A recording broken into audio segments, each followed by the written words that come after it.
ನಾಳೆ ಒಂದು ದಿನ ಬಿಟ್ಟು ನಾಡಿದ್ದಕ್ಕೆ ಚುನಾವಣಾ ಫಲಿತಾಂಶ ಬರುತ್ತೆ. ಆದರೆ ಈಗ ಅವರವರ ಅಭ್ಯರ್ಥಿಗಳಿಗೆ ಒಂದಿಷ್ಟು ಆತಂಕ ಹುಟ್ಟುಕೊಂಡಿದೆ. ಎಸ್ಪೆಷಲಿ ಈಗ ಗ್ರಾಮಾಂತರದಲ್ಲಿ ಡಾಕ್ಟರ್ ಮಂಜುನಾಥ್ ಅವರು ಹೇಳ್ತಾ ಇದ್ದಾರೆ, ಒಂದು ಪತ್ರವನ್ನ ಕೂಡ ಬರೆದಿದ್ದಾರೆ. ಏನ್ ಪತ್ರವನ್ನ ಬರೆದಿದ್ದಾರೆ? ಜೂನ್ 4ರಂದು ಲೋಕಸಭಾ ಫಲಿತಾಂಶದ ಮಹಾ ಫಲಿತಾಂಶ ಇದೆ.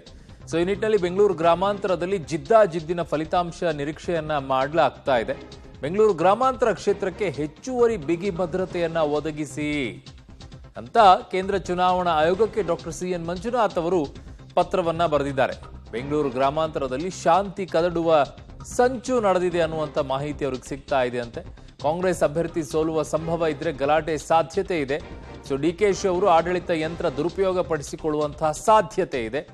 ಎಣಿಕೆ ಕೇಂದ್ರದ ಒಳಗೆ ಮತ್ತು ಸುತ್ತಮುತ್ತ ಸಿಸಿ ಕ್ಯಾಮೆರಾವನ್ನ ಅಳವಡಿಸಿ ವೆಬ್ಕಾಸ್ಟಿಂಗ್ ವ್ಯವಸ್ಥೆ ಮಾಡುವಂತೆ ಮನವಿಯನ್ನ ಮಾಡಿಕೊಂಡಿದ್ದಾರೆ. ಅಂದ್ರೆ ನೇರ ಪ್ರಸಾರವನ್ನ ಮಾಡೋ ರೀತಿಯಲ್ಲಿ ಎಣಿಕೆ ಕೇಂದ್ರಕ್ಕೆ ಬರುವವರು ಹೋಗುವವರ ಮೇಲೆ ತೀವ್ರ ನಿಗಾ ಇಡಿ ಅಂತ ಮನವಿಯನ್ನ ಮಾಡಿಕೊಂಡಿದ್ದಾರೆ. ಇದು ಚುನಾವಣಾ ಆಯೋಗಕ್ಕೆ ಡಾಕ್ಟರ್ ಸಿಎನ್ ಮಂಜುನಾಥ್ ಅವರು ಬರೆದಿರುವಂತಹ ಪತ್ರ. ಅದರಲ್ಲಿ ಹೇಳ್ತಾ ಇರುವಂಥದ್ದು, ಒಂದು ವೇಳೆ ಬೆಂಗಳೂರು ಗ್ರಾಮಾಂತರದಲ್ಲಿ ಕಾಂಗ್ರೆಸ್ನ ಅಭ್ಯರ್ಥಿ ಸೋಲುವ ಪರಿಸ್ಥಿತಿ ಬಂದ್ರೆ ಅಲ್ಲಿ ಶಾಂತಿ ಕದಡುವ ಸಂಚು ನಡೀತಾ ಇದೆ, ಗಲಾಟೆ ಆಗತ್ತೆ, ಅದರ ಸಾಧ್ಯತೆ ಇದೆ.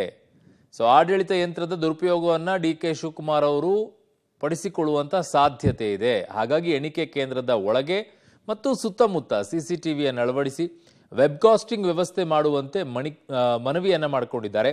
ಎಣಿಕೆ ಕೇಂದ್ರಕ್ಕೆ ಬರುವವರು ಮತ್ತು ಹೋಗುವವರ ಮೇಲೆ ತೀವ್ರ ನಿಗಾ ಇಡಿ ಅಂತ ಡಾಕ್ಟರ್ ಸಿಎನ್ ಮಂಜುನಾಥ್ ಅವರು ಈಗ ಚುನಾವಣಾ ಆಯೋಗಕ್ಕೆ ಪತ್ರವನ್ನ ಬರೆದು ಕೇಳಿಕೊಂಡಿದ್ದಾರೆ. ಬಟ್ ಇದನ್ನ ಮಾಡ್ತಾರಾ ಮಾಡಲ್ವಾ ಗೊತ್ತಿಲ್ಲ. ಈಗ ಸದ್ಯಕ್ಕಂತೂ ಈ ನಿಟ್ಟಿನಲ್ಲಿ ಪತ್ರ ಇದೆ.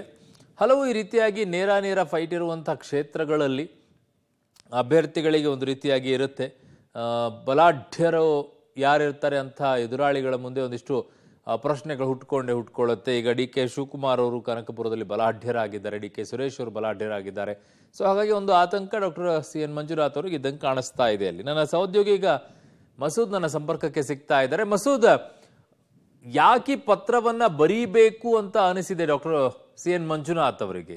ಅರುಣ್, ಬಿಜೆಪಿ ಅಭ್ಯರ್ಥಿಯಾಗಿರುವಂತಹ ಡಾಕ್ಟರ್ ಸಿಎನ್ ಮಂಜುನಾಥ್ ಅವರ ಆತಂಕ ಆ ಪತ್ರದಲ್ಲಿ ಅವರು ವಿವರವಾಗಿ ವ್ಯಕ್ತಪಡಿಸಿರುವಂಥದ್ದು. ಚುನಾವಣೆ ನಡೆದ ಸಂದರ್ಭದಲ್ಲೂ ಮತದಾನ ನಡೆದ ಸಂದರ್ಭದಲ್ಲೂ ಕೂಡ ಇಡೀ ಕ್ಷೇತ್ರದಲ್ಲಿ ನಮಗೆ ಪ್ಯಾರಾಮಿಲಿಟರಿ ಫೋರ್ಸ್ ಬೇಕು ಅಂತ ಪದೇ ಬಿಜೆಪಿ ಕಡೆಯಿಂದ ಚುನಾವಣಾ ಆಯೋಗಕ್ಕೆ ಪತ್ರ ಬರೆಸಿ ಪ್ಯಾರಾಮಿಲಿಟರಿ ಫೋರ್ಸ್ ಬರೋ ಹಾಗೆ ಮಾಡಲಾಗಿತ್ತು.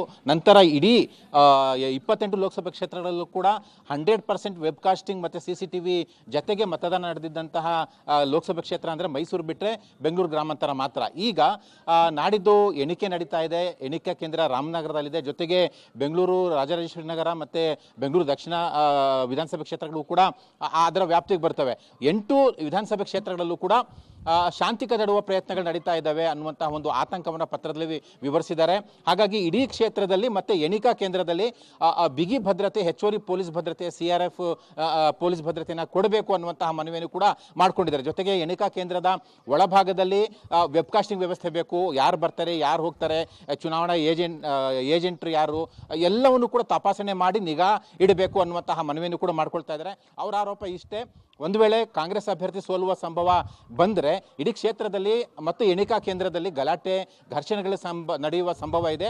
ಆ ಹಿನ್ನೆಲೆಯಲ್ಲಿ ಬಿಗಿ ಭದ್ರತೆ ಬೇಕು. ಜೊತೆಗೆ ಅವರ ಅಣ್ಣ DK ಶಿವಕುಮಾರ್ ಅವರು ಕೂಡ DCM ಆಗಿದ್ದಾರೆ. ಆಡಳಿತ ಯಂತ್ರದ ದುರುಪಯೋಗ ಪಡಿಸಿಕೊಳ್ಳುವ ಸಾಧ್ಯತೆ ಇದ್ದೇ ಇರುತ್ತೆ. ಆ ಹಿನ್ನೆಲೆಯಲ್ಲಿ ಇಡೀ ಕ್ಷೇತ್ರದಲ್ಲಿ ಬಿಗಿ ಪೊಲೀಸ್ ಬಂದೋಬಸ್ತ್ ಬೇಕು, ತೀವ್ರವಾದಂತಹ ಕಟ್ಟೆಚ್ಚರ ಬೇಕು ಅನ್ನುವಂಥ ಮನವಿಯನ್ನು ಕೂಡ ಮಾಡಿಕೊಂಡಿದ್ದಾರೆ. ಆ ಹಿನ್ನೆಲೆಯಲ್ಲಿ ಕೇಂದ್ರ ಚುನಾವಣಾ ಆಯೋಗ ಈ ಮನವಿಯನ್ನು ಎಷ್ಟು ಮಟ್ಟಿಗೆ ಪುರಸ್ಕರಿಸುತ್ತೆ ಕಾದು ನೋಡಬೇಕು. ಆದರೆ ಚುನಾವಣಾ ಆಯೋಗದ ಲಿಸ್ಟಲ್ಲೂ ಕೂಡ ಗ್ರಾಮಾಂತರ ಭಾಗದಲ್ಲಿ ಬಿಗಿ ಭದ್ರತೆ ಕೊಡಬೇಕು ಅನ್ನುವಂಥದ್ದು ಇದೆ. ಆ ಹಿನ್ನೆಲೆಯಲ್ಲಿ ಎಷ್ಟು ಮಟ್ಟಿಗೆ ಬಿಗಿ ನಿಗಾವಣೆ ಇಡಲಾಗುತ್ತೆ, ಬಿಗಿ ಬಂದೋಬಸ್ತ್ ಕೊಡಲಾಗುತ್ತೆ ಅನ್ನುವಂಥದ್ದು ಕಾದು ನೋಡಬೇಕಾಗುತ್ತೆ. ಅರುಣ್. ಓಕೆ ಮಸೂದ್, ನಿಮ್ಮೆಲ್ಲ ಮಾಹಿತಿಗೆ ಧನ್ಯವಾದಗಳು.